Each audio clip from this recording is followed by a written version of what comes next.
Figured I'd do a video on this hat so I can explain how I do them. Everybody enjoys them, so they're really simple. As you know, I don't use a pattern to make my hats. I just make my band to fit my head, and then I work from there with different stitches to create my hats.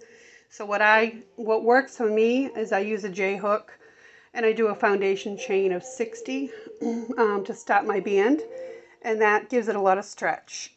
And then the next row I do a half double crochet in the third loop, sorry. And then the next I do a single crochet in the third loop. But on this single crochet in the third loop is where I open up my hat to give it some volume. And I do 2 single crochets in every 10th stitch, so that gives my hat fullness. The rest of the hat is worked. I flip the hat in, so you're working on the back side on the next row on the color, and I do a single crochet, half double crochet all the way around, but I'm working on the back side of the hat, so it gives it this houndstooth stitch. If you get to the end and you're not right, single crochet, half double crochet, I usually end on a half double crochet. If you need an extra stitch, just add an extra stitch to it to make that happen. Then turn your hat back the other way, so you're working on the right side of the hat, and just do a half double crochet row in the black. And then on the next row, again, you're going to flip your hat to the wrong side, and you're going to do a single crochet, half double crochet with the color all the way around. And then flip your hat, you're joining out at each row. Let me just be clear. Sometimes I just go, and I think everybody knows what I'm talking about. After I finish this single crochet, half double crochet on the wrong side, I flip it back to the right side, and I do another row of half double crochet with the black. Then I switch back to my color, and I do a half double crochet in the third loop, and then the next row a single crochet in the third loop. Now I get to my bean stitch, and I do a bean stitch in every other stitch around. When you get to the next bean stitch row, you have to flip your hat to the wrong side again, so that you get that nice crisscross. So flip your hat around and start your bean stitch. What I do for my bean stitch, which gives it a nice crisscross, is when I turn my hat on the wrong side, I skip over my first bean stitch, and I put my first bean stitch into the first space after the bean stitch. Then when you get to the end, join and turn your hat back to the right side again, and with the same color do a half double crochet after your bean stitch, and then change back to black, and then just do a half double crochet in the third loop, and then a single crochet in the third loop for the next row.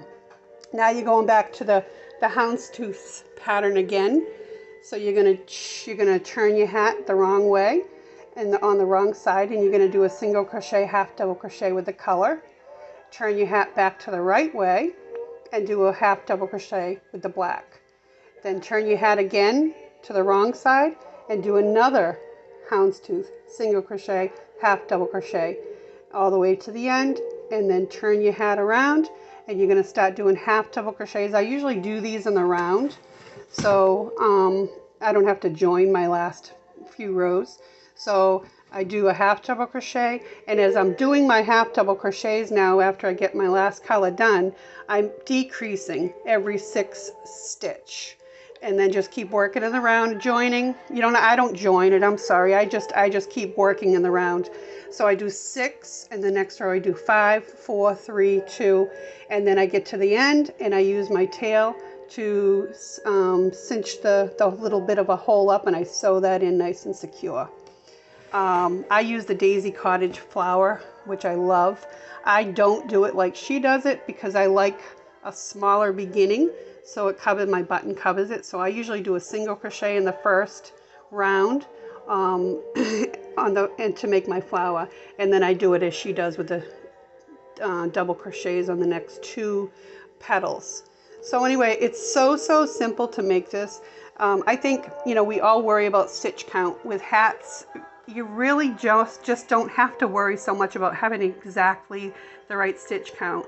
You just want to make sure your hat is shaping the way that it is. If you get to a point where you say, oh, I missed something, something's not right, just add a stitch, subtract a stitch. Don't panic over it. I mean, if you're doing that 1 or 2 times in a hat, it's not going to make a difference. This hat somebody had I made for them, and they said no flower, but I wanted to put a flower because I just love putting flowers on it. So what I did with this one is I made it detachable, so it just connects to my button.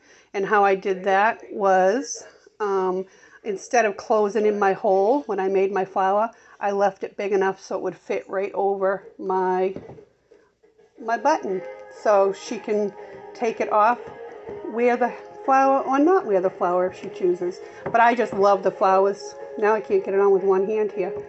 Hold on.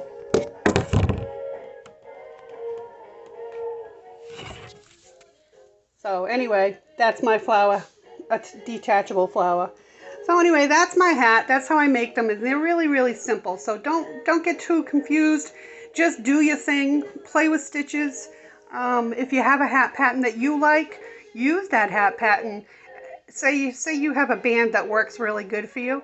Just start using that band and then just trying different stitches in creating your own thing. It's so much freer to work a hat without using a pattern. It's so much faster, not reading line by line. I can whip up a hat really quick, as you all know, because I don't follow a pattern and I'm not, constantly have to look at it. I just kind of do it and watch my shape.